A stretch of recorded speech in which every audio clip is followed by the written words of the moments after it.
ನಮಸ್ತೆ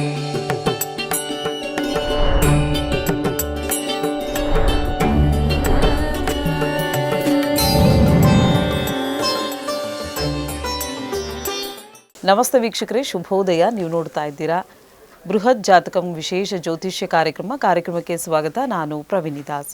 ವೀಕ್ಷಕರೇ, ಇವತ್ತಿನ ಸಂಚಿಕೆಯಲ್ಲಿ ಮೊದಲನೇದಾಗಿ ಇವತ್ತಿನ ಪಂಚಾಂಗ ಮತ್ತು ಗ್ರಹಗತಿಗಳು, ಜೊತೆಗೆ ದ್ವಾದಶ ರಾಶಿಗಳ ದಿನ ಭವಿಷ್ಯ ಯಾವ ರೀತಿಯಾಗಿದೆ, ಯಾವ ರಾಶಿಗೆ ಶುಭ, ಯಾರಿಗೆ ಅಶುಭ ತಿಳ್ಕೊಳ್ಳೋಣ. ಇದರೊಟ್ಟಿಗೆ ಇವತ್ತಿನ ದಿನ ವಿಶೇಷತೆಯಲ್ಲಿ ಒಂದು ಹೊಸ ವಿಚಾರದ ಬಗ್ಗೆ ನಾವು ತಿಳ್ಕೊಳ್ತಾ ಇದ್ದೀವಿ. ಹೊಸ ಮನೆ ಕಟ್ಟಿದಾಗ ಗೃಹ ಪ್ರವೇಶದ ಸಮಯದಲ್ಲಿ ಸತ್ಯನಾರಾಯಣ ಸ್ವಾಮಿ ಪೂಜೆಯನ್ನು ಕೆಲವರು ಮಾಡಿಸ್ತಾರೆ. ಇದು ಒಂದು ವಾಡಿಕೆ. ಹಾಗಿದ್ರೆ ಈ ಸತ್ಯನಾರಾಯಣ ಸ್ವಾಮಿ ಪೂಜೆಯನ್ನು ಮಾಡಿಸಲೇಬೇಕಾ? ಸೊ ಮಾಡಿಸೋದಾದರೆ ಇದರ ವಿಧಿವಿಧಾನಗಳು ಯಾವ ರೀತಿಯಾಗಿರುತ್ತೆ? ಸೊ ಇದರ ಕುರಿತಾಗಿ, ಈ ಪೂಜಾ ಕ್ರಮಗಳ ಕುರಿತಾಗಿ, ಹಾಗೆ ಒಳ್ಳೆಯ ಫಲಗಳನ್ನು ಪಡ್ಕೊಳ್ಬೇಕು ಅಂತ ಹೇಳಿದ್ರೆ ಯಾವ ರೀತಿ ಪೂಜೆಯನ್ನು ಮಾಡಬೇಕಾಗತ್ತೆ, ಇದರ ಕುರಿತಾಗಿ ಒಂದಷ್ಟು ಮಾಹಿತಿಯನ್ನು ನೀಡಲಿಕ್ಕೆ ಇವತ್ತು ನಮ್ಮೊಟ್ಟಿಗೆ ಇದ್ದಾರೆ ಆಧ್ಯಾತ್ಮಿಕ ಚಿಂತಕರು, ಖ್ಯಾತ ಜ್ಯೋತಿಷಿಗಳು ಆಗಿರುವಂತಹ ಶ್ರೀ ಆಚಾರ್ಯ ಗುರೂಜಿಯವರು. ಮೊದಲನೇದಾಗಿ ಗುರೂಜಿಯವ್ರನ್ನ ನಮ್ಮ ಕಾರ್ಯಕ್ರಮಕ್ಕೆ ಬರಮಾಡ್ಕೊಳ್ಳೋಣ. ಗುರುಗಳೇ ನಮಸ್ತೆ, ಕಾರ್ಯಕ್ರಮಕ್ಕೆ ಸ್ವಾಗತ. ನಮಸ್ತೆ. ಅಸ್ಮದ್ ಗುರುಭ್ಯೋ ನಮಃ. ಅಖಂಡ ಮಂಡಲಾಕಾರಂ ವ್ಯಾಪ್ತಂ ಯೇನ ಚರಾಚರಂ ತತ್ಪದಂ ದರ್ಶಿತಂ ಯೇನ ತಸ್ಮೈ ಶ್ರೀ ಗುರವೇ ನಮಃ. ಆಪದಾಮಪಹರ್ತಾರಂ ಧಾತಾರಂ ಸರ್ವಸಂಪದಾಂ ಲೋಕಾಭಿರಾಮಂ ಶ್ರೀರಾಮಂ ಭೂಯೋರ್ಭೂಯೋ ನಮಾಮ್ಯಹಂ. ಮನೋಜವನ್ ಮಾರುತ ತುಲ್ಯ ವೇಗಂ ಜಿತೇಂದ್ರಿಯಂ ಬುದ್ಧಿಮತಾನ್ ವರಿಷ್ಠಂ ವಾತಾತ್ಮಜನ್ ವಾನರಯೂಥ ಮುಖ್ಯಂ ಶ್ರೀರಾಮಧೂತಂ ಶಿರಸಾ ನಮಾಮಿ. ಜೈ ಶ್ರೀಮನ್ನಾರಾಯಣ. ಗುರುಗಳೇ, ಮೊದಲನೇದಾಗಿ ಇವತ್ತಿನ ಪಂಚಾಂಗ ಹೇಗಿದೆ ಮತ್ತು ಗ್ರಹಗತಿಗಳು ಯಾವ ರೀತಿಯಾಗಿದೆ ತಿಳಿಸ್ಕೊಡಿ. ಎಂದಿನಂತೆ ಈ ದಿನವೂ ಕೂಡ ನಾವು ಪಂಚಾಂಗವನ್ನು ತಿಳ್ಕೊಳ್ಬೇಕು. ಇವತ್ತು ಶುಭ ಮಂಗಳವಾರ, ವಿಶೇಷವಾಗಿ ಮಂಗಳ ಗೌರಿಯನ್ನು ಪ್ರಾರ್ಥನೆ ಮಾಡ್ಕೊಳ್ಬೇಕು. ಸರ್ವ ಮಂಗಳ ಮಾಂಗಲ್ಯೆ ಶಿವೆ ಸರ್ವಾರ್ಥ ಸಾಧಿಕೆ ಶರಣ್ಯೆ ತ್ರಯಂಬಕೆ ದೇವಿ ನಾರಾಯಣಿ ನಮೋಸ್ತುತೆ. ಮಂಗಳ ಗೌರಿಯನ್ನು ಪ್ರಾರ್ಥನೆ ಮಾಡ್ಕೊಳ್ತಾ ದಿನವನ್ನು ಪ್ರಾರಂಭ ಮಾಡೋಣ. ಹಾಗೆ ನಾವು ಹೇಳ್ತಾ ಇರ್ತೀವಿ, ದಿನನಿತ್ಯವೂ ಕೂಡ ಪಂಚಾಂಗವನ್ನು ಶ್ರವಣ ಮಾಡಬೇಕು, ಹಾಗೆ ಪಠಣ ಮಾಡಬೇಕು ಅಂತ. ತಿಥಿ, ವಾರ, ನಕ್ಷತ್ರ, ಯೋಗ ಕರಣಗಳನ್ನೇ ಪಂಚಾಂಗ ಅಂತ ಹೇಳುವಂಥದ್ದು. ಯಾರೆಲ್ಲ ದಿನನಿತ್ಯವೂ ಕೂಡ ಈ ಪಂಚಾಂಗಗಳನ್ನು ಪಠಣ ಮಾಡ್ತಾರೆ, ಹಾಗೆ ಶ್ರವಣವನ್ನು ಮಾಡ್ತಾರೆ, ಅವರಿಗೆ ಅನೇಕ ಫಲಗಳು ಸಿಗುತ್ತೆ, ಶುಭಪ್ರದವಾಗುತ್ತೆ, ಆ ದಿನವೂ ಕೂಡ ಅಭಿವೃದ್ಧಿ ಆಗುತ್ತೆ, ಧನಾಗಮನ ಕೂಡ ಆಗುತ್ತೆ ಅಂತ. ಹಾಗಾಗಿ ಇವತ್ತು ಕ್ರೋಧಿನಾಮ ಸಂವತ್ಸರ, ದಕ್ಷಿಣಾಗಿನ ಹೇಮಂತ ಋತು, ಮಾರ್ಗಶಿರ ಮಾಸ, ಕೃಷ್ಣ ಪಕ್ಷದ ನವಮಿ ತಿಥಿ ಮಂಗಳವಾರ ಬಂದಿರುವಂಥದ್ದು. ಹಾಗೆ ಹಸ್ತ ನಕ್ಷತ್ರ, ಶೋಭನ ಯೋಗ, ಗರಜ ಕರ್ಣವನ್ನು ಕೂಡ ಈ ದಿನ ಪಂಚಾಂಗಗಳಲ್ಲಿ ನಾವು ತಿಳ್ಕೊಬೋದಾಗಿದೆ. ಇನ್ನು ರಾಹುಕಾಲ, ಗುಳಿಕ ಕಾಲ, ಹಾಗೆ ಯಮಗಂಡ ಕಾಲವನ್ನು ಕೂಡ ನಾವು ಅವಶ್ಯಕವಾಗಿ ತಿಳ್ಕೊಬೇಕಾಗುತ್ತೆ. ರಾಹುಕಾಲಗಳಲ್ಲಿ ಆಗಲಿ ಯಮಗಂಡ ಕಾಲಗಳಲ್ಲಿ ಆಗಲಿ ನಾವು ಶುಭ ಕಾರ್ಯಗಳನ್ನು ಮಾಡಿಕೊಳ್ಳೋದಿಲ್ಲ. ಯಾಕಂದರೆ ಒಂದು ಶುಭ ಪ್ರಯಾಣಗಳನ್ನು ಕೂಡ ನಾವು ಯಮಗಂಡ ಕಾಲಗಳಲ್ಲಿ ಮಾಡ್ಕೋಬಾರ್ದು ಅಂತ ಶಾಸ್ತ್ರ ಹೇಳುತ್ತೆ. ಹಾಗಾಗಿ ಇವತ್ತಿನ ರಾಹುಕಾಲವನ್ನು ನೋಡಿದಾಗ ನಾವು ರಾಹುಕಾಲ ಮಧ್ಯಾಹ್ನ 3:10 4:35 ನಾವು ಈ ದಿನ ರಾಹುಕಾಲವನ್ನು ನೋಡಬಹುದು. ಇನ್ನು ಯಮಗಂಡ ಕಾಲವನ್ನು ನೋಡಿದಾಗ 9:29 10:54 ನಾವು ಈ ದಿನ ಯಮಗಂಡ ಕಾಲವನ್ನು ಕೂಡ ತಿಳ್ಕೊಬೋದಾಗಿದೆ. ಇನ್ನು ಗುಳಿಕ ಕಾಲವನ್ನು ನೋಡಿದಾಗ 12:19 1:45 ಗುಳಿಕ ಕಾಲವನ್ನು ಕೂಡ ಈ ದಿನ ತಿಳ್ಕೊಬೋದಾಗಿದೆ. ಇನ್ನು ಬ್ರಾಹ್ಮಿ ಮುಹೂರ್ತ ಅಂತ. ಜಪ, ತಪ, ಹೋಮ, ಹವನಾದಿಗಳನ್ನು ಮಾಡಿಕೊಳ್ಳೋರಿಗೆ, ಯಾವುದೇ ರೀತಿಯ ಒಂದು ಮಂತ್ರವನ್ನು ಸಿದ್ಧಿ ಮಾಡಿಕೊಳ್ಳಲಿಕ್ಕೆ ಆಗಲಿ, ಅನುಷ್ಠಾನ ಮಾಡಲಿಕ್ಕೆ ಆಗಲಿ, ಈ ಒಂದು ಬ್ರಾಹ್ಮಿ ಮುಹೂರ್ತ ತುಂಬ ಶ್ರೇಷ್ಠ, ತುಂಬ ಪ್ರಶಸ್ತವಾದ ಸಮಯ ಅಂತ ಶಾಸ್ತ್ರದಲ್ಲಿ ಹೇಳುವಂಥದ್ದು. ಇವತ್ತು ಬ್ರಾಹ್ಮಿ ಮುಹೂರ್ತ 4:58 5:48 ಈ ದಿನ ಬ್ರಾಹ್ಮಿ ಮುಹೂರ್ತವನ್ನು ನಾವು ತಿಳ್ಕೊಬೋದಾಗಿದೆ. ಇನ್ನು ಇವತ್ತಿನ ಸೂರ್ಯೋದಯ ಮತ್ತು ಸೂರ್ಯಾಸ್ತಮವನ್ನು ಕೂಡ ಅವಶ್ಯಕವಾಗಿ ತಿಳ್ಕೊಬೇಕಾಗುತ್ತೆ. ಇವತ್ತು ಸೂರ್ಯೋದಯವು ಬೆಳಗ್ಗೆ 6:39 ಸಂಜೆ 6 ಗಂಟೆಯವರೆಗೆ, ಅಂದರೆ ಇವತ್ತು ಬೆಳಗ್ಗೆ 6:39 ಸೂರ್ಯೋದಯವಾದರೆ, ಇನ್ನು ಸೂರ್ಯಾಸ್ತಮವು ಸಂಜೆ 6 ಗಂಟೆಗೆ ಸೂರ್ಯಾಸ್ತಮವಾಗುವುದನ್ನು ಕೂಡ ನಾವು ಈ ದಿನ ನೋಡಬಹುದು. ಇನ್ನು ದ್ವಾದಶ ರಾಶಿಗಳು ಯಾವ ರೀತಿಯಾಗಿದೆ, ಇವತ್ತಿನ ದಿನ ಭವಿಷ್ಯ ಯಾವ ರೀತಿಯಾಗಿದೆ, ಒಟ್ಟಾರೆ 12 ರಾಶಿಗಳಿವೆ. ಯಾವ ರಾಶಿಗೆ ಶುಭ, ಯಾರಿಗೆ ಅಶುಭ, ಗುರುಗಳೇ ಇದ್ರ ಬಗ್ಗೆ ತಿಳಿಸಿ. ನೋಡಿ, ಇವತ್ತು ಮೇಷ, ವೃಷಭ, ಮಿಥುನ, ಕಟಕ, ಸಿಂಹ, ಕನ್ಯಾ, ತುಲಾ, ವೃಶ್ಚಿಕ, ಧನಸ್ಸು, ಮಕರ, ಕುಂಭ ಮತ್ತು ಮೀನರಾಶಿಗಳು. ಈ 12 ರಾಶಿಗಳನ್ನೇ ನಾವು ದ್ವಾದಶ ರಾಶಿಗಳು ಅಂತ ಹೇಳುವಂಥದ್ದು. ನಾವು ಸಾಮಾನ್ಯವಾಗಿ ದಿನನಿತ್ಯವೂ ಕೂಡ ಹೇಳ್ತಾ ಇರ್ತೀವಿ. ಈ ಒಂದು ಕಾಲಮಾನದಲ್ಲಿ ಎಲ್ಲರಿಗೂ ಕೂಡ ಅವರವರ ರಾಶಿಗಳ ಬಗ್ಗೆ ಪರಿಜ್ಞಾನವನ್ನು ಹೊಂದಿರ್ತಾರೆ ಅಂತ. ಯಾಕಂದರೆ ಒಂದು ನೋಡಿ, ಯಾವುದೇ ಒಂದು ದೇವಸ್ಥಾನಕ್ಕೆ ಹೋದರೂ ಕೂಡ ನಮ್ಮನ್ನು ಅರ್ಚನೆಯನ್ನು ಮಾಡಿಸ್ತಾ ಇರ್ತೀವಿ. ಆ ಅರ್ಚನೆಯಲ್ಲಿ ರಾಶಿಗಳನ್ನು ಕೇಳ್ತಾರೆ, ನಕ್ಷತ್ರಗಳನ್ನು, ಗೋತ್ರಾದಿಗಳನ್ನು ಕೂಡ ಕೇಳುವಂಥದ್ದು ವಾಡಿಕೆ ಆಗಿರುತ್ತೆ. ಹಾಗಾಗಿ ರಾಶಿಗಳನ್ನು ಅವಶ್ಯಕವಾಗಿ ತಿಳ್ಕೊಂಡ್ಬಿಟ್ಟಿರ್ತಾರೆ. ರಾಶಿಗಳಿಂದನೇ ಕೂಡ ನಮ್ಮ ಜೀವನದಲ್ಲಿ ಎಷ್ಟೋ ಕಾರ್ಯಗಳನ್ನು ನಾವು ಮಾಡ್ಕೊಳ್ತೀವಿ ಅಂತ. ಹಾಗಾಗಿ ಇವತ್ತಿನ ರಾಶಿ ಭವಿಷ್ಯದಲ್ಲಿ ಪ್ರಥಮ ರಾಶಿಯಾದಂತಹ ಮೇಷರಾಶಿ ನೋಡುವಂಥದ್ದು. ನೋಡಿ, ಮೇಷರಾಶಿಯವರಿಗೆ ಈ ದಿನ ಕೋರ್ಟ್ ಸಂಬಂಧಿ ಕಲಹಗಳಲ್ಲಿ ಜಯ ಕಂಡು ಬರುವುದು ಅಂತಲೂ ಕೂಡ ನೋಡ್ಬೋದಾಗಿದೆ. ಮೇಷರಾಶಿಯವರಿಗೆ ಏನಾದರೂ ಈ ಕೋರ್ಟು ಅಥವಾ ವ್ಯಾಜ್ಯಗಳಿರುವಂಥದ್ದು, ಕಚೇರಿ ವಿಚಾರಗಳಲ್ಲಿನೋ ಏನಾದರೂ ತೊಂದರೆಗಳಾಗಿದ್ದರೆ, ಏನಾದರೂ ಅನುಭವಿಸ್ತಾ ಇದ್ದರೆ, ಭೂಮಿ ವಿಚಾರವಾಗಿನೋ ಅಥವಾ ಯಾವುದೇ ರೀತಿಯ ವಿಚಾರವಾಗಿ ಏನಾದರೂ ಕೋರ್ಟ್ಗಳಲ್ಲಿ ಏನಾದರೂ ನಿಮಗೆ ತೊಂದರೆಗಳಿದ್ರೂ ಕೂಡ ಅವೆಲ್ಲವೂ ಕೂಡ ಜಯಪ್ರಾಪ್ತಿ ಆಗುವಂಥದ್ದು, ಅನುಕೂಲ ರೀತಿಯಲ್ಲಿ ಕೂಡ ಆಗುವಂಥದ್ದು ನೋಡ್ಬೋದು. ಇನ್ನು ಕಾರ್ಯದಲ್ಲಿ ಕೀರ್ತಿ, ಯಶಸ್ಸು, ಲಾಭ ಎಲ್ಲವನ್ನೂ ಕೂಡ ನೀವು ಈ ದಿನ ಮೇಷರಾಶಿಯವರಿಗೆ ಇರುವಂಥದ್ದು. ನೋಡಿ, ಹೇಳ್ತಾ ಇದೆ, ಮಾಡುವಂತಹ ಕೆಲಸ ಕಾರ್ಯಗಳಲ್ಲಿ ಕೀರ್ತಿ ಆಗುತ್ತೆ, ಯಶಸ್ಸು ಸಿಗುವಂಥದ್ದು, ಲಾಭದಾಯಕ ಆಗಿರುವಂಥದ್ದು ಕೂಡ ಮೇಷರಾಶಿಯವರಿಗೆ ನೋಡ್ಬೋದು. ಇನ್ನು ವಿದೇಶ ಪ್ರಯಾಣದಲ್ಲಿ ಕೂಡ ನಿಮಗೆ ಶುಭವಾರ್ತೆ ಕೇಳುವಂಥದ್ದು ಕೂಡ ಅದು ಇವತ್ತು ಸುದಿನ ಒಂದು ಕೂಡ ಹೇಳ್ಬೋದು. ವಿದೇಶ ವಿಚಾರದಲ್ಲಿ ಕೂಡ ನಿಮಗೆ ಅನುಕೂಲ ಆಗುತ್ತೆ ಮೇಷರಾಶಿಯವರಿಗೆ. ಇನ್ನು ವೃಷಭ ರಾಶಿ, ಮನೆ ಅಥವಾ ನಿವೇಶನ ಖರೀದಿಸುವ ಸಾಧ್ಯತೆ ಕೂಡ ಹೆಚ್ಚಾಗಿರುವಂಥದ್ದು. ವೃಷಭ ರಾಶಿಯವರಿಗೆ ಮನೆ ಖರೀದಿ ಮಾಡುವಂಥದ್ದು ಅಥವಾ ನಿವೇಶನ ಖರೀದಿ ಮಾಡುವಂತಹ ಲಕ್ಷಣಗಳು ಕೂಡ ಈ ದಿನ ಗೋಚರ ಫಲದಲ್ಲಿ ಇರುವಂಥದ್ದು.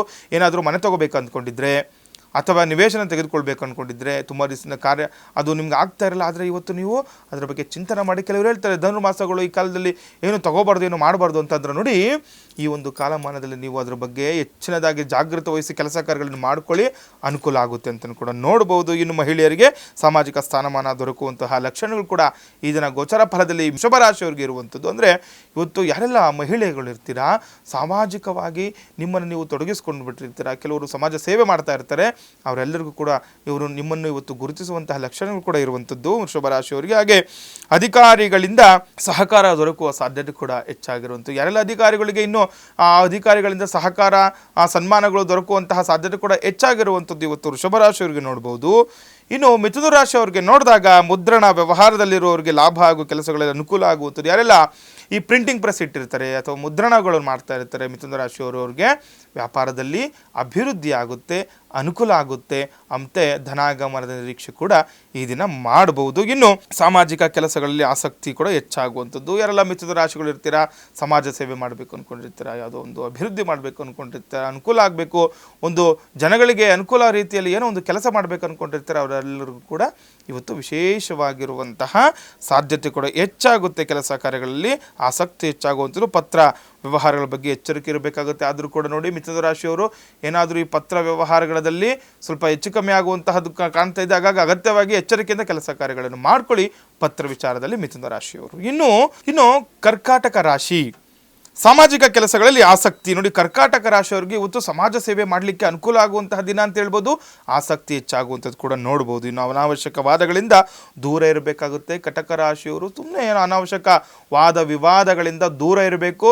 ಸುಮ್ಮನೆ ನಿಮಗೆ ಬೇಕಾಗದೇ ಇರುವಂತಹ ಮಾತುಕತೆಗಳಲ್ಲಿ ನಿಮ್ಮನ್ನು ನೀವು ತೊಡಗಿಸಿಕೊಳ್ಳಬಾರ್ದು. ಅನಾವಶ್ಯಕವಾಗಿ ಯಾವುದೇ ಒಂದು ಕೆಲಸ ಕಾರ್ಯಗಳು ಕೂಡ ಇವತ್ತು ನೀವು ಹೋಗಬಾರ್ದು ಅಂತ ಹೇಳ್ತಾ ಇದೆ ಕಟಕ ರಾಶಿಯವರಿಗೆ. ಇನ್ನು ವ್ಯವಹಾರದಲ್ಲಿ ಒತ್ತಡ ಅಧಿಕವಾಗಿರುವುದು ಅಂತಂದರೆ, ವ್ಯವಹಾರದಲ್ಲಿ ಇವತ್ತು ಅಧಿಕವಾಗಿ ಕೆಲಸ ಕಾರ್ಯಗಳಲ್ಲಿ ಇವತ್ತು ಒತ್ತಡ ಜಾಸ್ತಿ ಆಗುವಂಥದ್ದು ಮತ್ತು ನೂತನ ಯೋಜನೆಯಲ್ಲಿ ಯಶಸ್ಸು ಕೂಡ ಸಿಗುವಂಥದ್ದು. ಕಟಕ ರಾಶಿಯವರು ಯಾವುದೋ ಒಂದು ಹೊಸದಾಗಿ ಕೆಲಸ ಕಾರ್ಯ ಮಾಡ್ಕೋಬೇಕಾದ್ರೂ ಕೂಡ ನಿಮಗೆ ಯಶಸ್ಸು ಸಿಗುವಂಥದ್ದು ಕೂಡ ನೋಡ್ಬೋದು ಗೋಚಾರ ಫಲದಲ್ಲಿ. ಇನ್ನು ಸಿಂಹರಾಶಿ, ಸರ್ಕಾರಿ ಕೆಲಸ ಕಾರ್ಯಗಳಲ್ಲಿ ಕಾರ್ಯ ವಿಳಂಬ ಆಗುತ್ತೆ. ನೋಡಿ, ಸಿಂಹರಾಶಿಯವ್ರಿಗೆ ಏನು ಹೇಳ್ತಾ ಇದೆ, ಯಾವುದೋ ಒಂದು ಗೌರ್ಮೆಂಟ್ ಕೆಲಸನೋ ಅಥವಾ ಸರ್ಕಾರಿ ಕೆಲಸದಲ್ಲಿನೋ ಇವತ್ತು ಕೆಲಸ ನಿಧಾನಗತಿಯಲ್ಲಾಗುತ್ತೆ, ವಿಳಂಬ ಆಗುತ್ತೆ. ತಾತ್ಕಾಲಿಕವಾಗಿ ನಿಮಗೆ ಅದನ್ನು ಅಂದರೆ ಮುಂದೂಡುವಂತಹ ಲಕ್ಷಣಗಳು ಕೂಡ ಗೋಚರ ಫಲದಲ್ಲಿ ಸಿಂಹರಾಶಿಯವರಿಗೆ ಇರುವಂಥದ್ದು. ಇನ್ನು ದೊಡ್ಡ ದೊಡ್ಡ ವ್ಯವಹಾರಸ್ಥರಿಗೆ ಉತ್ತಮ ದಿನ ಅಂತಲೂ ಕೂಡ ಹೇಳ್ಬೋದು. ಸಿಂಹರಾಶಿಯವರು ದೊಡ್ಡ ಪ್ರಮಾಣದಲ್ಲಿ ಏನಾದರೂ ಉದ್ಯಮನೋ ವ್ಯವಹಾರನೋ ಮಾಡ್ಕೊಳ್ತಿರೋ ಕೂಡ ತುಂಬ ಶುಭ ದಿನ ಅಂತ ಹೇಳ್ಬೋದು, ಅನುಕೂಲ ಆಗುತ್ತೆ ಅಂತಲೂ ಕೂಡ ಹೇಳ್ಬೋದು ಈ ದಿನ. ಮತ್ತು ಆರೋಗ್ಯದಲ್ಲಿ ವ್ಯತ್ಯಾಸ ಕೂಡ ಸಾಧ್ಯತೆ ಹೆಚ್ಚಾಗಿರುತ್ತೆ. ನೋಡಿ, ಆರೋಗ್ಯದಲ್ಲಿ ಏರುಪೇರು ಉಂಟಾಗುವಂಥದ್ದು, ವ್ಯತ್ಯಾಸ ಆಗುವಂಥದ್ದು ಕೂಡ ಸಿಂಹರಾಶಿಯವರಿಗೆ ಈ ದಿನ ಗಮನದಲ್ಲಿ ಇಟ್ಕೊಳ್ಬೇಕಾಗುತ್ತೆ. ಇನ್ನು ಕನ್ಯಾ ರಾಶಿ, ವಿದ್ಯಾರ್ಥಿಗಳಿಗೆ ಉತ್ತಮ ಫಲ ಇರುವಂಥದ್ದು. ಯಾರೆಲ್ಲ ಕನ್ಯಾ ರಾಶಿಗಳು ಇರ್ತಾರೆ ಇವತ್ತು ವಿದ್ಯಾರ್ಥಿಗಳಿಗೆ ಅನುಕೂಲ ಆಗುತ್ತೆ, ಉತ್ತಮ ಫಲ ಸಿಗುತ್ತೆ. ಯಾವುದೋ ಒಂದು ಎಕ್ಸಾಮಿನೇಷನ್ಸ್ ಆಗಲಿ ಅಥವಾ ಓದುವ ವಿಚಾರದಲ್ಲಿ ಆಗಲಿ ಅನುಕೂಲಕರ ದಿನ ಅಂತಲೂ ಕೂಡ ಹೇಳ್ಬೋದು. ಇನ್ನು ಬಹಳ ಕಾಲದಿಂದ ಯೋಚಿಸಿದ್ದ ಕಾರ್ಯಗಳಲ್ಲಿ ಯಶಸ್ಸು ಕೂಡ ಸಿಗುವಂಥದ್ದು. ತುಂಬ ದಿವಸದಿಂದ ಯಾವುದೋ ಒಂದು ಕೆಲಸ ಕಾರ್ಯಗಳು ಆಗಬೇಕು ಅಂದ್ಕೊಂಡಿರ್ತೀರಾ, ಒಂದು ಮದುವೆ ವಿಚಾರ ತಗೊಳ್ಳಿ ಅಥವಾ ಒಂದು ಭೂಮಿ ವಿಚಾರನೋ ಅಥವಾ ಯಾವುದೋ ಒಂದು ಕೆಲಸ ಕಾರ್ಯಗಳಲ್ಲಿ ಅನುಕೂಲ ಆಗುವಂಥದ್ದು ಕೂಡ ಈ ದಿನ ನಿಮಗೆ ಸಿಗುವಂಥದ್ದು ಕನ್ಯಾ ರಾಶಿಯವರಿಗೆ. ಆದರೆ ಸಿನಿಮಾ ರಂಗ, ಲ್ಯಾಂಡ್ ಡೆವಲಪರ್ಸ್ಗೆ ಹೆಚ್ಚಿನ ಎಚ್ಚರ ವಹಿಸುವುದು ತುಂಬ ಅಗತ್ಯವಾಗಿರುವಂಥದ್ದು. ಕನ್ಯಾ ರಾಶಿಯವರು ಯಾರಾದರೂ ಇದು ಲ್ಯಾಂಡ್ ಡೆವಲಪರ್ಸ್ ಇರ್ತೀರಾ ಅಥವಾ ಸಿನಿಮಾ ರಂಗದಲ್ಲಿ ನಿಮ್ಮನ್ನು ನೀವು ತೊಡಗಿಸ್ಕೊಂಡಿರ್ತೀರಾ, ಇವರೆಲ್ಲರೂ ಕೂಡ ಬಹು ಎಚ್ಚರಿಕೆಯಿಂದ ಇರಬೇಕಾಗುತ್ತೆ ಈ ದಿನ ಕನ್ಯಾ ರಾಶಿಯವರು. ಇನ್ನು ತುಲಾರಾಶಿ ವಿದ್ಯಾರ್ಥಿಗಳಿಗೆ ಆಲಸ್ಯ ಕಂಡು ಬರುವುದು. ನೋಡಿ ಏನು ಹೇಳ್ತಾ ಇದೆ ತುಲಾರಾಶಿಯವರು, ಇವತ್ತು ತುಂಬ ಬೇಜವಾಬ್ದಾರಿತನ ಮಾಡ್ತೀರಾ, ಆಲಸ್ಯದಿಂದ ಇರ್ತೀರಾ, ವಿದ್ಯಾರ್ಥಿಗಳಿಗೆ ಅನಾನುಕೂಲ ಆಗುತ್ತೆ ಬೇಜವಾಬ್ದಾರಿತನದಿಂದ. ಹಾಗಾಗಿ ಜವಾಬ್ದಾರಿಯಿಂದ ತುಂಬ ಎಚ್ಚರಿಕೆಯಿಂದ ಕೆಲಸ ಕಾರ್ಯಗಳನ್ನು ಮಾಡಿಕೊಳ್ಳಿ, ವಿದ್ಯಾಭ್ಯಾಸದಲ್ಲಿ ನಿಮ್ಮನ್ನು ನೀವು ತೊಡಗಿಸ್ಕೊಳ್ಳಿ, ಅನುಕೂಲ ಆಗುತ್ತೆ ತುಲಾರಾಶಿಯವರಿಗೆ. ಇನ್ನು ವೃತ್ತಿರಂಗದಲ್ಲಿ ಹೊಸ ಜವಾಬ್ದಾರಿ ಕೂಡ ತೆಗೆದುಕೊಳ್ಳುವಂಥದ್ದು ಕೂಡ ನೋಡ್ಬೋದು. ವೃತ್ತಿರಂಗದಲ್ಲಿ ಅಂತೂ ಮಾಡುವಂಥ ಕೆಲಸ ಕಾರ್ಯಗಳಲ್ಲಿ ನಿಮಗೆ ಹೆಗಲೇರುವ ಸಾಧ್ಯತೆ, ಹೊಸ ಕೆಲಸಗಳು ಆಗ್ಬೋದು ಅಥವಾ ಹೊಸ ಜವಾಬ್ದಾರಿಗಳನ್ನು ನಿಮ್ಮ ಮೇಲೆ ಇರುವಂಥದ್ದು, ಈ ರೀತಿಯೆಲ್ಲ ಇವತ್ತು ಗೋಚಾರ ಫಲದಲ್ಲಿ ಇರುವಂಥದ್ದು. ಅತಿಯಾದ ಶ್ರಮದಿಂದ ಇವತ್ತು ತಮ್ಮ ಫಲಪ್ರಾಪ್ತಿ ಆಗುವಂಥದ್ದು. ಮಾಡುವಂತಹ ಕೆಲಸ ಕಾರ್ಯದಲ್ಲಿ ಯಾವಾಗ ಶ್ರಮ ವಹಿಸಿ ಕಷ್ಟಪಟ್ಟು ಕೆಲಸ ಕಾರ್ಯಗಳನ್ನು ಮಾಡ್ಕೊಳ್ತೀರ, ನಿಮಗೆ ಅನುಕೂಲನೂ ಕೂಡ ನೋಡ್ಬೋದು ತುಲಾರಾಶಿಯವ್ರಿಗೆ. ಇನ್ನು ವೃಶ್ಚಿಕ ರಾಶಿ ಗೃಹ ಸಮಸ್ಯೆಗೆ ಪರಿಹಾರ ಸಿಗಲಿದೆ. ನೋಡಿ ಯಾರೆಲ್ಲ ವೃಶ್ಚಿಕ ರಾಶಿಗಳಿರ್ತೀರಾ, ಮನೆಗಳಲ್ಲಿ ಏನಾದರೂ ಸಮಸ್ಯೆಗಳು ಹೆಚ್ಚಾಗಿದ್ದರೆ ಇವತ್ತು ಪರಿಹಾರ ಸಿಗುವಂಥದ್ದು. ಪರಿಹಾರ ಕಾರ್ಯದಲ್ಲಿ ನಿಮಗೆ ಅನುಕೂಲ ಆಗುತ್ತೆ. ಏನೇ ಗೃಹ ಸಮಸ್ಯೆಗಳಿದ್ದರೂ, ಮನೆ ಕಟ್ಟಬೇಕಾದ ಸಮಸ್ಯೆ ಆಗಲಿ ಅಥವಾ ಕಟ್ಟಿದ ನಂತರ ಕೂಡ ಮನೆಯಲ್ಲಿ ಸಾಲಬಾಧೆ ಇದ್ದರೂ ಕೂಡ ಇವತ್ತು ನಿವಾರಣೆ ಆಗುವಂಥ ಲಕ್ಷಣಗಳು ಕೂಡ ಗೋಚಾರ ಫಲದಲ್ಲಿ ವೃಶ್ಚಿಕ ರಾಶಿಯವರಿಗೆ ಇರುವಂಥದ್ದು. ಇನ್ನು ಕೆಲಸ ಕಾರ್ಯಗಳಲ್ಲಿ ಹೆಚ್ಚು ಅನುಕೂಲ ಮಾಡುವಂಥ ಕೆಲಸ ಕಾರ್ಯ ಎಲ್ಲವೂ ಕೂಡ ನಿಮಗೆ ಅನುಕೂಲವನ್ನು ತರುತ್ತೆ. ಒಡವೆ ಆಭರಣ ಬೆಲೆ ಬಾಳುವ ವಸ್ತುಗಳ ಬಗ್ಗೆ ಎಚ್ಚರಿಕೆಯಿಂದ ಇರಬೇಕಾಗುತ್ತೆ ವೃಶ್ಚಿಕ ರಾಶಿಯವರು. ಆದರೆ ನೋಡಿ, ಯಾವುದೇ ಒಂದು ಬೆಲೆ ಬಾಳುವ ವಸ್ತು ಅಂತ ಹೇಳ್ತೀವಿ, ಒಂದು ಬಂಗಾರದ ಆಭರಣಗಳಾಗ್ಬೋದು, ವಸ್ತ್ರಗಳಾಗ್ಬೋದು ಅಥವಾ ಯಾವುದೇ ರೀತಿಯ ಒಡವೆಗಳನ್ನು ಕೂಡ ಎಚ್ಚರಿಕೆಯಿಂದ ನೋಡ್ಕೊಳ್ಬೇಕಾಗುತ್ತೆ ಇವತ್ತು ವೃಶ್ಚಿಕ ರಾಶಿಯವರು. ಇನ್ನು ಧನಸ್ಸು ರಾಶಿ ಉದ್ಯೋಗ ಕ್ಷೇತ್ರದಲ್ಲಿ ಸ್ವಲ್ಪ ಕಿರಿಕಿರಿ ಇರುವಂಥದ್ದು. ಯಾರೆಲ್ಲ ಧನಸ್ಸು ರಾಶಿಗಳಿರ್ತೀರ, ವ್ಯಾಪಾರ ಉದ್ಯೋಗ ಕ್ಷೇತ್ರಗಳಲ್ಲಿ ಕಿರಿಕಿರಿ ಸಂಭವ ಹೆಚ್ಚಾಗಿರುತ್ತೆ ಅಂತ. ಅಂದರೆ ಸುಮ್ಮನೆ ವಿನಾಕಾರಣ ಯಾರೋ ಬಂದು ಏನೋ ಹೇಳ್ತಾರೆ, ಸುಮ್ಮನೆ ಮನಸ್ಸಿಗೆ ತೊಂದರೆ ಆಗುವಂಥದ್ದು ಅಥವಾ ಕಿರಿಕಿರಿ ಏನೋ ಅಸಮಾಧಾನ ಆಗುವಂಥದ್ದು ಕೂಡ ಈ ದಿನ ನೋಡ್ಬೋದು. ಮತ್ತು ದಿನಸಿ ವ್ಯಾಪಾರಿಗಳಿಗೆ ಹೆಚ್ಚು ಕೆಲಸ ಕೂಡ ಇರುವಂಥದ್ದು, ಹಣಕಾಸಿನ ಸ್ಥಿತಿ ಕೂಡ ಉತ್ತಮವಾಗುತ್ತೆ. ಧನಸ್ಸು ರಾಶಿಯವರಿಗೆ ಇವತ್ತು ಹಣದ ವಿಚಾರವಾಗಿ ಅನುಕೂಲ ಆಗುತ್ತೆ. ಆದರೂ ಕೂಡ ದಿನಸಿ ವ್ಯಾಪಾರಗಳಲ್ಲಿ ಹೆಚ್ಚಿನ ಇವತ್ತು ಜಾಗರೂಕತೆಯಾಗಿ ಕೆಲಸ ಮಾಡಬೇಕು, ಹೆಚ್ಚು ಕೆಲಸ ಕಾರ್ಯಗಳಲ್ಲಿ ಮಗ್ನರಾಗಬೇಕು. ಅದರಿಂದ ಧನಾಗಮನದ ನಿರೀಕ್ಷೆ ಕೂಡ ಧನಸ್ಸು ರಾಶಿಯವರು ಮಾಡ್ಬೋದು, ನಿಮಗೆ ಅನುಕೂಲ ಆಗುತ್ತೆ. ಹಣದ ವಿಚಾರವಾಗಿ ಕೂಡ ನೋಡಿ, ಯಾವಾಗ ನಾವು ನಿಷ್ಠೆ ನಿಯಮದಿಂದ ಕೆಲಸ ಕಾರ್ಯಗಳಲ್ಲಿ ನಮ್ಮಲ್ಲಿ ನಾವು ತೊಡಗಿಸ್ಕೊಳ್ತೀವಿ, ಕಷ್ಟಪಟ್ಟು ಕೆಲಸ ಮಾಡಿದಷ್ಟು ನಿಮಗೆ ಹಣದ ಒಳ ಅರಿವು ಕೂಡ ಹೆಚ್ಚಾಗುವಂಥದ್ದು ಈ ದಿನ ಧನಸ್ಸು ರಾಶಿಯವರಿಗೆ ನೋಡ್ಬೋದು. ಇನ್ನು ಮಕರ ರಾಶಿಗೆ ನೀವು ಎಷ್ಟೇ ಎಚ್ಚರಿಕೆ ವಹಿಸಿದರೂ ಕೂಡ ಕಚೇರಿ ಕೆಲಸ ಕಾರ್ಯಗಳಲ್ಲಿ ತಪ್ಪು ನುಸುಳುತ್ತವೆ ಅಂತ ಹೇಳ್ತಾ ಇದ್ದೆ. ನೀವು ನೋಡಿ, ಈಗ ಮಕರ ರಾಶಿಯವ್ರಿಗೆ ಏನು ಹೇಳ್ತಿರುವಂಥದ್ದು, ಎಷ್ಟು ತುಂಬ ಎಚ್ಚರಿಕೆಯಿಂದ ಕೆಲಸ ಮಾಡ್ತಾ ಇರ್ತಾರೆ. ನಿಮ್ಗೆ ಗೊತ್ತಿರುತ್ತೆ ಏನಾದರೂ ಸ್ವಲ್ಪ ಸಣ್ಣ ಪುಟ್ಟ ತಪ್ಪುಗಳಾದರೂ ಅದರಿಂದ ಅನಾನುಕೂಲಗಳು ಆಗುತ್ತೆ ಅಂತ. ಆದರೂ ಕೂಡ ಎಷ್ಟೇ ಎಚ್ಚರಿಕೆಯಿಂದ ಕೆಲಸ ಕಾರ್ಯಗಳು ಮಾಡಿಕೊಂಡ್ರೂ ಕೂಡ ಅದರಲ್ಲಿ ತಪ್ಪು ಹುಡುಕುವಂತಹ ನುಸುಳುವಂತಹ ಲಕ್ಷಣಗಳು ಕೂಡ ಗೋಚಾರದಲ್ಲಿ ಇರುವುದರಿಂದ ಎಚ್ಚರಿಕೆಯಿಂದ ಬಹು ಎಚ್ಚರಿಕೆಯಿಂದ ಕೆಲಸ ಕಾರ್ಯಗಳನ್ನು ಮಾಡಿಕೊಳ್ಬೇಕು. ಇನ್ನು ಮನೆಯ ಕೆಲಸಗಳು ಹೆಚ್ಚು ಕೂಡ ಈ ದಿನ ಆಗಿರುವಂಥದ್ದು, ಮನೆಯಲ್ಲಿ ಕೂಡ ಹೆಚ್ಚು ಕೆಲಸ ಕಾರ್ಯಗಳು ಇರುತ್ತೆ. ಹಾಗಾಗಿ ಕೆಲಸ ಕಾರ್ಯಗಳು ಮಗ್ನರಾಗಿ ಅನುಕೂಲ ಆಗುವಂತೆ ಅಂತಲೂ ಕೂಡ ಹೇಳ್ಬೋದು ಮಕರ ರಾಶಿಯವ್ರಿಗೆ. ಇನ್ನು ಕುಂಭರಾಶಿ ನಿಮ್ಮ ಮಾನಸಿಕ ಸಮಸ್ಯೆಗಳಿಗೆ ಪರಿಹಾರ ದೊರಕುವುದು. ಯಾರೆಲ್ಲ ಕುಂಭರಾಶಿಗಳಿರ್ತೀರ, ಮನಸ್ಸಿನಿಂದ ತುಂಬ ಮಾನಸಿಕವಾಗಿ ಕುಗ್ಗೋಗ್ತಾ ಇರ್ತೀರಾ, ತುಂಬ ಯೋಚನೆ ಮಾಡ್ತಾ ಇರ್ತೀರಾ, ಅವೆಲ್ಲ ಸಮಸ್ಯೆಗಳು ನೋಡಿ, ಏನೋ ಒಂದು ಸಮಸ್ಯೆ ಮನಸ್ಸೊಳಗಡೆ ಹಾಕೊಂಡ್ಬಿಟ್ಟಿರ್ತೀರಾ, ತುಂಬ ದಿನದ ಯೋಚನೆ ಮಾಡ್ತಿರ್ತೀರಾ, ಅವೆಲ್ಲವೂ ಕೂಡ ಪರಿಹಾರ ಸಿಗುವಂಥದ್ದು ಕೂಡ ಇವತ್ತು ಗೋಚಾರ ಫಲದಲ್ಲಿ ಇರುವಂಥದ್ದು ಕುಂಭರಾಶಿಯವರಿಗೆ. ಇನ್ನು ದೇವರ ಪೂಜೆ ಪುನಸ್ಕಾರಗಳು ಹೆಚ್ಚು ಒಲವು ತೋರಿಸುತ್ತೆ. ನೋಡಿ, ಯಾವಾಗ ನಾವು ದೇವರ ಪೂಜೆ ಪುನಸ್ಕಾರಗಳಲ್ಲಿ ನಮ್ಮನ್ನು ನಾವು ತೊಡಗಿಸ್ಕೊಳ್ತೀವಿ, ನಮಗೆ ಮನಸ್ಸಿಂದನೂ ಕೂಡ ನಮಗೆ ಅನುಕೂಲ ಆಗುತ್ತೆ, ಅಭಿವೃದ್ಧಿ ಆಗುತ್ತೆ, ದೇವರ ಅನುಗ್ರಹದಿಂದ ಹೊಸ ದಾರಿ ಕೂಡ ಕಾಣುವಂಥದ್ದು ನೋಡ್ಬೋದು. ಇನ್ನು ಮಕ್ಕಳ ಆರೋಗ್ಯದಲ್ಲಿ ಸುಧಾರಣೆ ಕೂಡ ಕಂಡು ಬರುವಂಥದ್ದು ಕುಂಭರಾಶಿಯವರಿಗೆ ನೋಡ್ಬೋದಾಗಿದೆ. ಇನ್ನು ಕಡೆಯ ರಾಶಿ ಮೀನರಾಶಿ.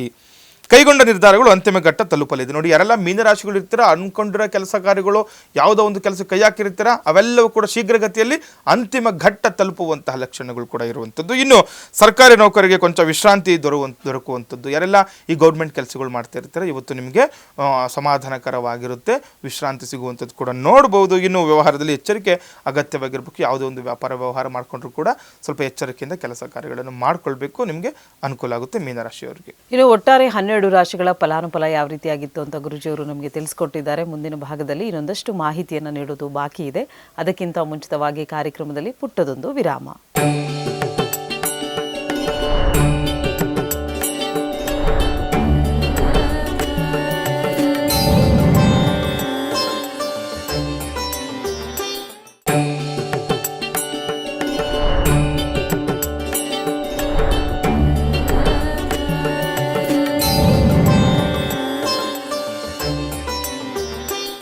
ವಿರಾಮದ ಬಳಿಕ ಕಾರ್ಯಕ್ರಮಕ್ಕೆ ಮತ್ತೊಮ್ಮೆ ಸ್ವಾಗತ. ವೀಕ್ಷಕರೇ, ಗುರೂಜಿಯವ್ರನ್ನ ನೀವು ನೇರವಾಗಿ ಬಂದು ಭೇಟಿಯಾಗಬೇಕು, ನಿಮ್ಮಲ್ಲಿರುವಂಥ ಸಮಸ್ಯೆಗಳಿಗೆ ಪರಿಹಾರ ಬೇಕು ಅಂದರೆ ನೀವು ಮಾಡಬೇಕಾಗಿರೋದು ಇಷ್ಟೇ. ನಿಮ್ಮ ಟಿವಿ ಸ್ಕ್ರೀನ್ ಮೇಲೆ ಕಾಣ್ತಾ ಇರುವಂಥ ನಂಬರ್ಗೆ ಕರೆ ಮಾಡಿ ಒಂದು ಅಪಾಯಿಂಟ್ಮೆಂಟ್ನ ಫಿಕ್ಸ್ ಮಾಡಿಕೊಂಡು ಇದೇ ಬೆಂಗಳೂರಿನ ಅಂಚೆಪಾಳ್ಯದಲ್ಲಿರುವಂಥ ಕಚೇರಿನಲ್ಲಿ ಗುರೂಜಿಯವ್ರನ್ನ ಭೇಟಿಯಾಗಲಿಕ್ಕೆ ಅವಕಾಶವಿದೆ. ನೀವಿನ್ನೂ ಜಾತಕವನ್ನು ಬರೆಸಿಲ್ಲ, ಜಾತಕವನ್ನು ಬರೆಸ್ಕೊಳ್ಬೇಕು ಅಥವಾ ಜಾತಕದ ವಿಶ್ಲೇಷಣೆಯನ್ನು ಮಾಡಿಸ್ಕೊಳ್ಬೇಕು, ಮನೆಯಲ್ಲಿ ಶುಭ ಕಾರ್ಯಗಳಿಗೆ ಗುರೂಜಿಯನ್ನು ಭೇಟಿಯಾಗಲಿಕ್ಕೆ ಕೂಡ ನಿಮಗೆ ಅವಕಾಶವಿರುತ್ತೆ ಅಂತ ಹೇಳ್ತಾ, ಇನ್ನು ಇವತ್ತಿನ ದಿನ ವಿಶೇಷತೆಯಲ್ಲಿ ಸತ್ಯನಾರಾಯಣ ಸ್ವಾಮಿ ಪೂಜೆಯ ಮಹತ್ವ ಏನು, ವಿಶೇಷತೆ ಏನು, ಇದರ ವಿಧಿವಿಧಾನಗಳು ಯಾವ ರೀತಿಯಾಗಿರುತ್ತೆ, ಯಾಕೆ ಸತ್ಯನಾರಾಯಣ ಸ್ವಾಮಿ ಪೂಜೆಯನ್ನು ಮಾಡಿಸ್ಬೇಕು, ಯಾವ ದೋಷಗಳು ನಿವಾರಣೆ ಆಗುತ್ತೆ ಈ ಒಂದು ಪೂಜೆಯನ್ನು ಮಾಡಿಸೋದ್ರಿಂದ, ಇನ್ನು ಗೃಹ ಪ್ರವೇಶದ ವೇಳೆಯಲ್ಲಿ ಸತ್ಯನಾರಾಯಣ ಸ್ವಾಮಿ ಪೂಜೆಯನ್ನು ಮಾಡಿಸ್ಬೇಕಾ ಅಥವಾ ಮಾಡಿಸದೇ ಇದ್ರೂ ನಡೆಯುತ್ತಾ ಗುರುಗಳೇ, ಇದ್ರ ಬಗ್ಗೆ ಒಂದಷ್ಟು ಮಾಹಿತಿ. ಜಯ ಸತ್ಯನಾರಾಯಣ, ಜಯ ಸತ್ಯ ಭಾಮೇಶ, ಜಯ ಸತ್ಯ ಲಕ್ಷ್ಮೀಪತಗೆ, ಜಯತು ಜಯತು.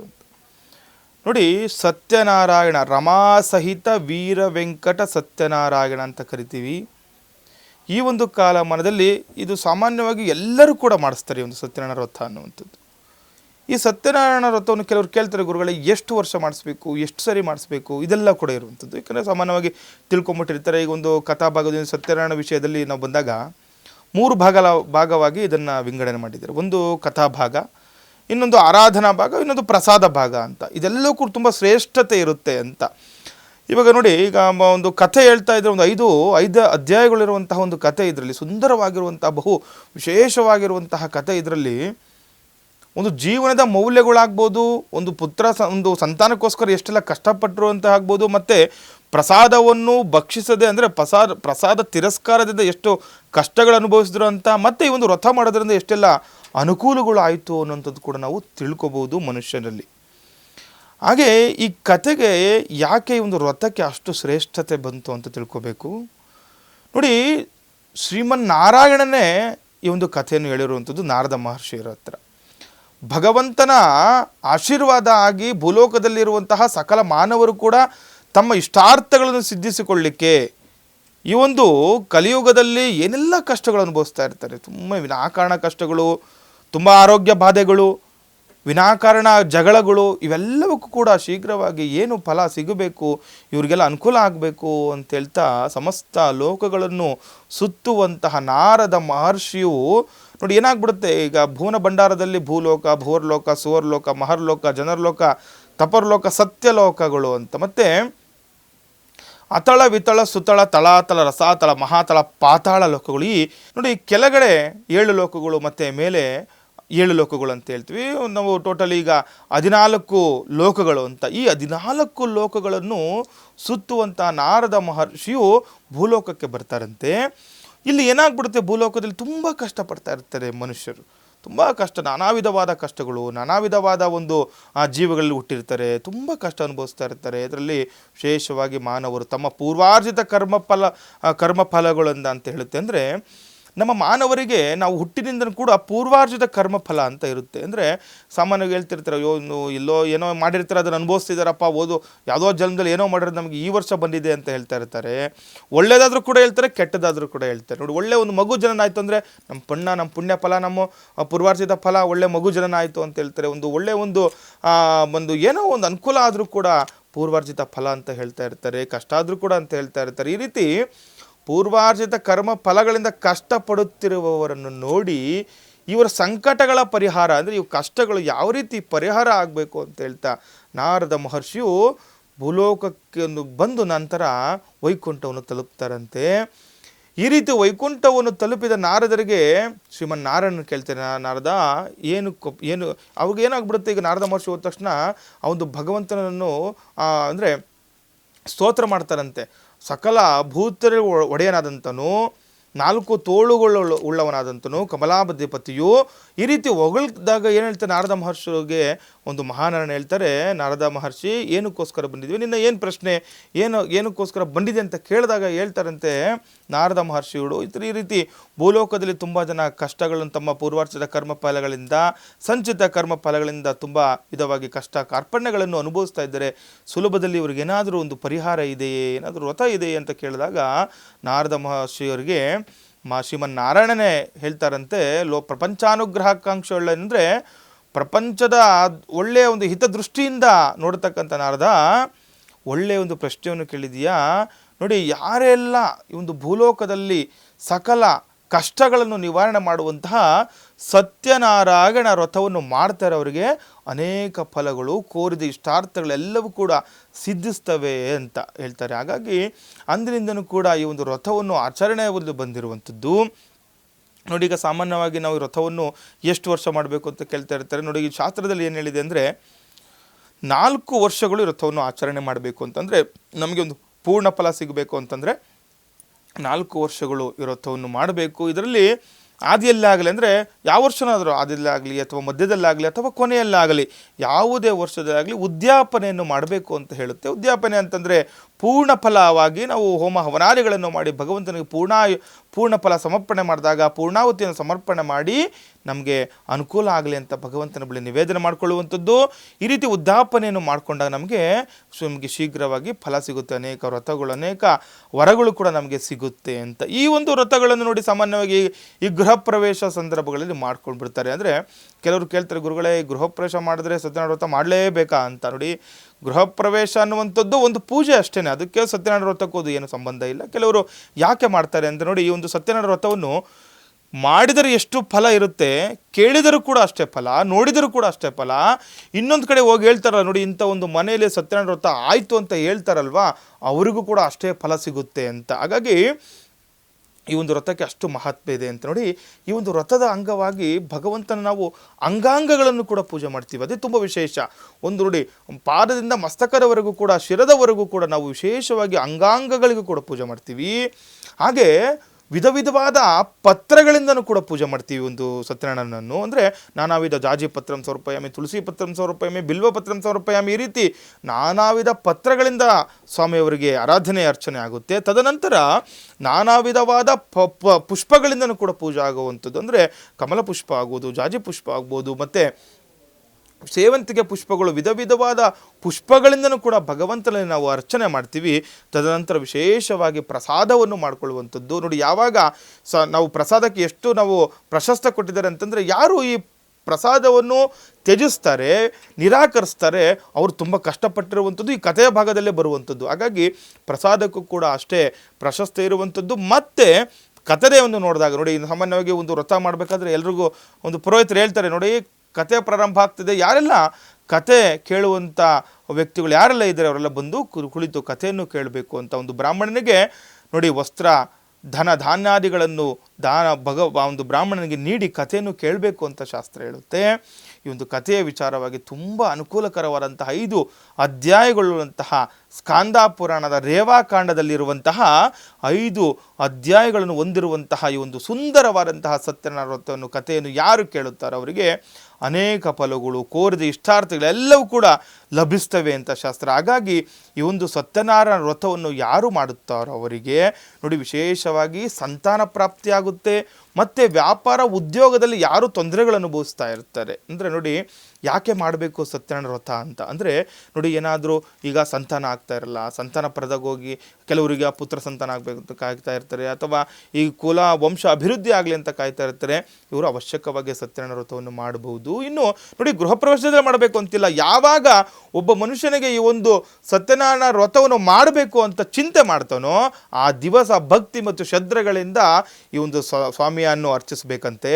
ನೋಡಿ, ಎಲ್ಲಿ ನದಿ ತೀರಗಳಲ್ಲಿ ಆಗಲಿ, ದೇವಾಲಯಗಳಲ್ಲಿ ಆಗಲಿ, ಮುಂತಾದ ಪರಿಶುದ್ಧವಾಗಿರುವಂಥ ಸ್ಥಳಗಳಲ್ಲಿ, ಗೃಹಗಳಲ್ಲಿ ಕೂಡ ಈ ಒಂದು ಸತ್ಯನಾರಾಯಣನನ್ನು ನಾವು ಪೂಜೆ ಮಾಡಬೇಕು ಅಂತ ಮಾಡಬಹುದು ಅಂತ ಶಾಸ್ತ್ರ ಹೇಳುತ್ತೆ.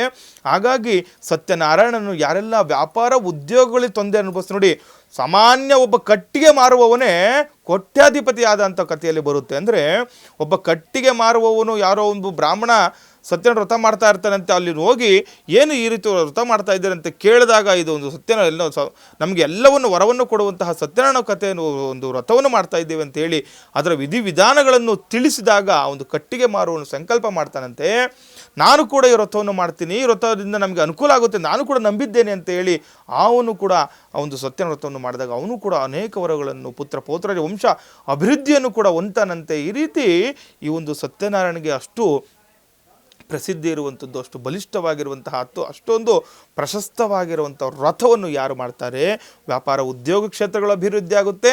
ಹಾಗೆ ಯಾವುದೇ ರೀತಿಯ ಆರೋಗ್ಯ ಸಮಸ್ಯೆಗಳಿದ್ರೂ ಕೂಡ ಅವರಿಗೆ ಅನುಕೂಲ ಆಗುತ್ತೆ. ಯಾರು ಅಹಂಕಾರದಿಂದ ಇರ್ತಾನೆ ಅವನು ವಿಮುಕ್ತನಾಗುತ್ತಾನೆ, ಸರ್ವ ದುಃಖಗಳಿಂದಲೂ ಕೂಡ ಮುಕ್ತಿ ಹೊಂದುತ್ತಾನೆ ಅಂತಲೂ ಕೂಡ ಈ ಒಂದು ಶಾಸ್ತ್ರದಲ್ಲಿ ಹೇಳುವಂಥದ್ದು. ಗುರುಗಳೇ, ಇದುವರೆಗೂ ಕಾರ್ಯಕ್ರಮದಲ್ಲಿ ಭಾಗವಹಿಸಿ ಸಾಕಷ್ಟು ಮಾಹಿತಿಯನ್ನು ತಿಳಿ ಹೇಳಿದ್ದೀರಾ, ಧನ್ಯವಾದಗಳು. ಲೋಕ ಸಮಸ್ತ ಸುಖಿನೋ ಭವಂತು, ಸಮಸ್ತ ಸನ್ಮಂಗಳಾನಿ ಭವಂತು. ಶ್ರೀಮತೇ ರಾಮಾನುಜಾಯ ನಮಃ. ಇನ್ನು ವೀಕ್ಷಕರೇ, ಗುರುಜಿಯವ್ರನ್ನ ನೀವು ನೇರವಾಗಿ ಬಂದು ಭೇಟಿ ಆಗಬೇಕು ಅಂದರೆ ಬೆಂಗಳೂರಿನ ಅಡ್ರೆಸ್ ನಿಮ್ಮ ಟಿವಿ ಸ್ಕ್ರೀನ್ ಮೇಲೆ ಬರ್ತಾ ಇದೆ, ನೋಟ್ ಮಾಡ್ಕೊಳ್ಳಿ.